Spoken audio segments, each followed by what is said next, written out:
Alors dans cette leçon, nous allons voir quelques propriétés des variables.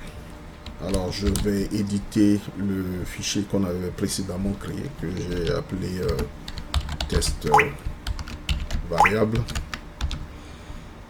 Alors, donc notre script va commencer par un shebang comme d'habitude, suivi du chemin de bash. Alors on va voir dans un premier temps comment déclarer ce qu'on appelle tout simplement une variable en lecture seule. Comment dire à bash de ne pas modifier une variable au cours du programme. Par exemple ici, à ce moment je vais utiliser le terme clé déclare avec l'option R pour dire read only en anglais. Alors, à ce moment la variable va être créée en mode lecture seule. Donc une fois qu'on lui a assigné une valeur, cette valeur ne peut plus être changée au cours du programme. Donc par exemple ici je vais déclarer une variable qui s'appelle nom et je vais lui donner une valeur initiale que j'appelle Eugène ici. Ok. Alors je peux afficher cette variable là en faisant quelque chose comme ça. Nom est, mes deux points ici, je mets le symbole $ suivi du nom de la variable et je ferme le tout. Alors qu'est-ce qui se passe si j'essaie par exemple ici de modifier la variable nom, on lui donne une nouvelle valeur. Alors, je vais essayer de lui assigner la valeur Jean et on va voir ce qui va se passer. En fait, quand on essaie de modifier cette variable, bash va tout simplement refuser de le faire. Ce qui veut dire tout simplement que la variable a été déclarée en mode lecture seul. Ok. Ok, alors vérifions comment ça fonctionne. Si j'exécute le script ici, oui. Donc il rejette ainsi cette nouvelle affectation en disant non, vous ne pouvez pas le faire parce que cette variable a été déclarée en mode lecture seul. Ok. Alors, je vais donc commenter ici ces deux lignes là puisqu'on sait que ça ne marche pas. Alors ensuite, comment par exemple déclarer une variable comme une variable entière. Comme je l'ai dit par défaut, bash essaie de traiter toutes les variables comme étant des chaînes de caractères.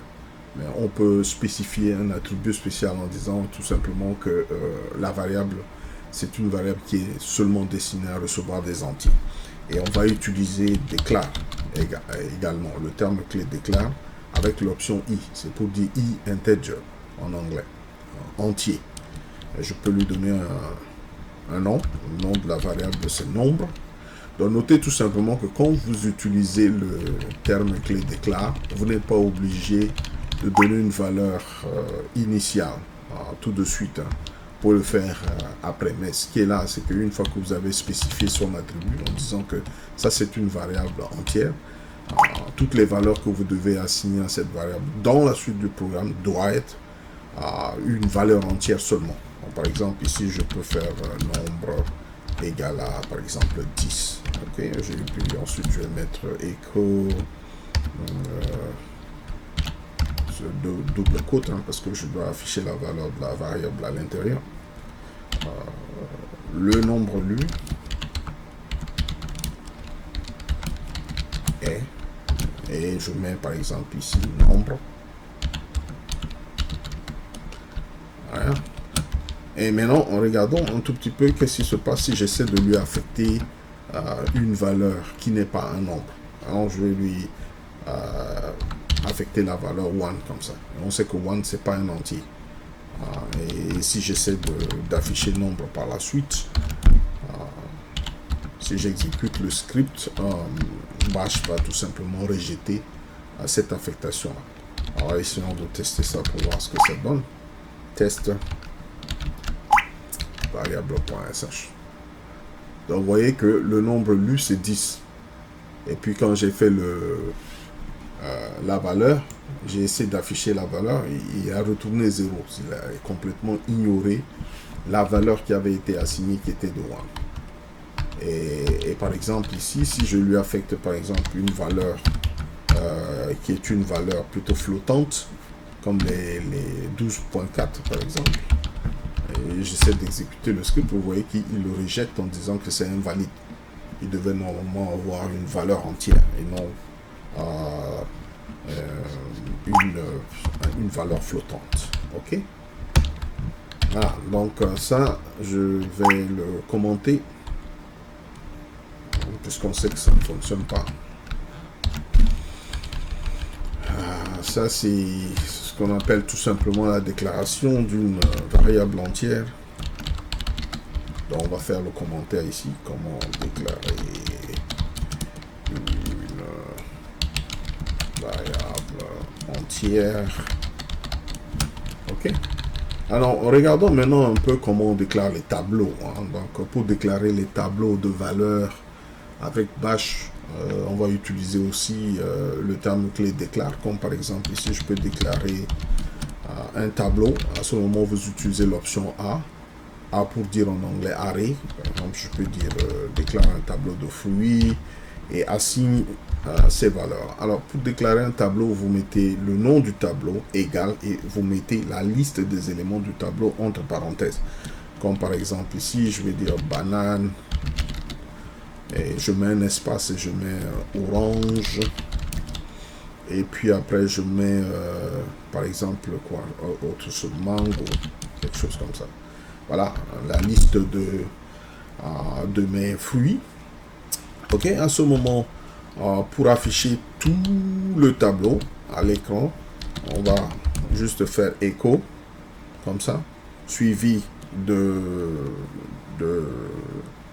symbole $, suivi de l'accolade. Utilisez l'accolade, hein, parce que si vous n'utilisez pas l'accolade, ça ne va pas fonctionner.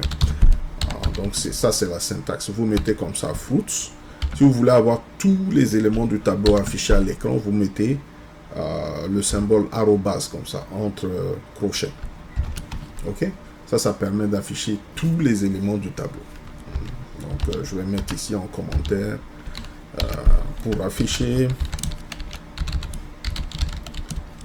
tous les éléments du tableau. Ok? Voilà comment on le fait. Là maintenant, ce qui est là, c'est que Bash, comme dans tous les langages de programmation, les éléments du tableau peuvent être accédés. Donc chaque élément va avoir un indice. Par exemple, le premier élément pour indice 0 avec Bash, le deuxième élément pour indice 1, le troisième élément pour indice 2, etc. Donc si je veux afficher par exemple le premier élément du tableau, je vais utiliser l'indice 0. Pour afficher le premier élément du tableau, je vais utiliser l'indice 0. Donc je vais faire écho, je vais mettre comme ça, premier élément du tableau. Ça va être 10, comme je l'ai dit, hein, toujours utiliser l'accolade dans le cas de ce qu'on appelle les tableaux d'éléments. Donc, je mettez accolade suivi du nom du tableau qui est fruit. Et ensuite, vous mettez l'indice entre crochets. Crochet ouvrant, crochet fermant comme ça. Suivi de l'accolade. Donc, ça permet ensuite d'afficher le premier élément du tableau. Et si on veut afficher, par exemple, le cinquième élément du tableau, sachez qu'on compte à partir de 0. Le cinquième élément du tableau, ça va être à la position 4. Ok. Alors ici, on n'a pas 4 éléments. Donc, si on veut afficher, par exemple, mango, donc ça, son indice, ça va être 2, puisque banane, son indice c'est 0. Orange, son indice 1 et mango va avoir l'indice 2. Donc, pour afficher le troisième élément du tableau, je vais mettre comme ça. Il n'y a pas de... c'est pas écho. Ok, donc je vais mettre écho. Je vais mettre le troisième élément du tableau est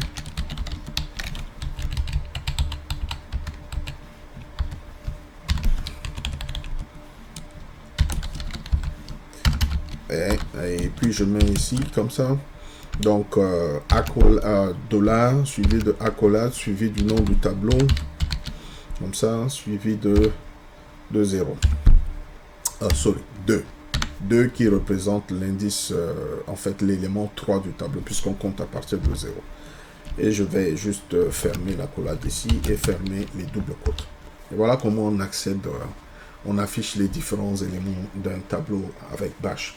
Alors, je peux aussi affecter, si vous voulez, ou bien affecter une valeur à un élément du tableau. Par exemple, dans ce cas-là, dans le cas de fruit contient 3 éléments. Bon, par exemple, si pour certaines raisons, je veux supprimer, par exemple, banane ici et remplacer ça par citron, je peux le faire. Donc, voilà comment on peut le faire. Affecter une valeur ou bien une nouvelle valeur, si vous voulez, à un élément du tableau. Ok, donc par exemple, en fait là je vais écraser le premier élément qui était en fait banane par citron. Donc comment le faire? Il suffit de mettre par exemple ici le nom du tableau, fruit, crochet, l'indice où vous voulez mettre la valeur. Donc ici on veut remplacer banane qui est à première position, son indice est 0, et on met égal à la nouvelle valeur. Donc par exemple la nouvelle valeur, je vais l'appeler citron tout simplement, citron comme ça. Et puis je vais maintenant afficher à nouveau